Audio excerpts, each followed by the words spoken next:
Այսօր հասել էինք միջնորդության քննարկման ժամանակ պաշտպանության կողմը իր դիրքորոշումները պետք է հայտներ քննիչի մեր գնահատմամբ ակնհայտ ապօրինի միջնորդության վերաբերյալ պաշտպաններից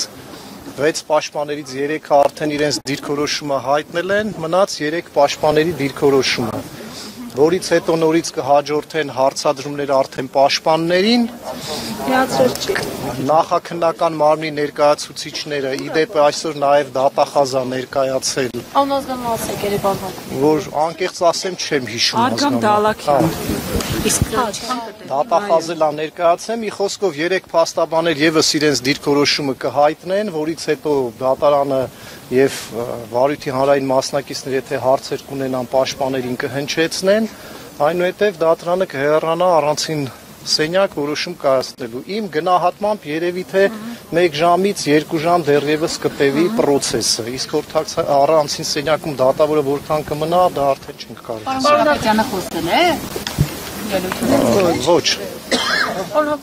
Մենք այնքան ենք խոսում, իրեն հերթ չենք տալիս։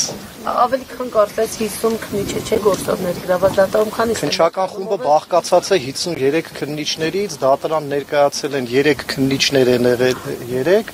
այսօր ներկայացել է նաև հսկող դատախազը։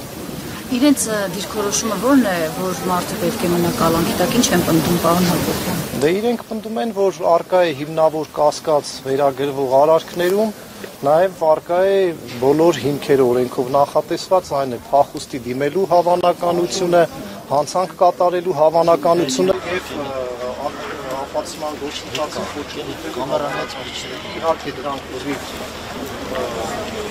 չեմ ուզում ասել անհետ ասեմ ակնհայտ չպատճառաբանված սուբյեկտիվ դատողություններ են, մենք մեր դիրքորոշումը արդեն 10 ժամ երեկանից տեղել, 3 ժամ էլ հիմա է եղել, մենք մեր դիրքորոշումը ներկայացրել։ Հակապաստանքները որոնք։ Ես հիմա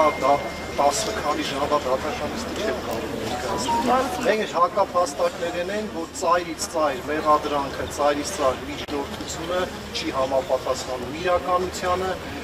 չի համապատասխանում տրամաբանությանը, չունի նաև բանականության որևէ հետք։ Պարոն Հակոբյան, դատավորը ինչ էսպես ակնառու վիճակում է, նաև աշխարհում որտեղից երկաթնավոր աջակցության հետ ոչ բանկատուները Դատավորը process-ը նորմալ գնով վարում է, առայժմ դատավորի կողմից դատավարական առումով խախտումներ չենք նկատել, թեև ի սկզբանե բացակ ենք հայտնել դատավորին, բացակը չի սկսված։ Տարբեր հիմնավորումներ ենք նշել, բացակը չի ընդունվել, այս պահին չեմ կարող նշել, որ դատավորը օրինակ որևէ կողմին առավելություն է տալիս կամ պակաս կարողություն։ Իսկ այն հիմնավորումը, որ փաստաբանները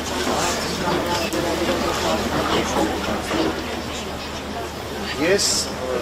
տվյալ նախագահ դատավորի հետ առաջի անգամ եմ դատական նիստի, ես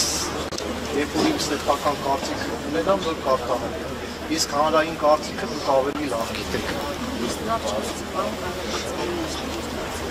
Պարոն Կարապետյանը իր տեսակետը ներկայացված մեղադրանքի վերաբերյալ բազմիցս նշել է, որ մեղադրանքը չի ընդունում քաղաքական հետապնդում է եւ ավելի ասելու անհրաժեշտություն չէ։ Դու նաև միջնորդության վերաբերյալ օգտագործել է աբսուրդային տերմին։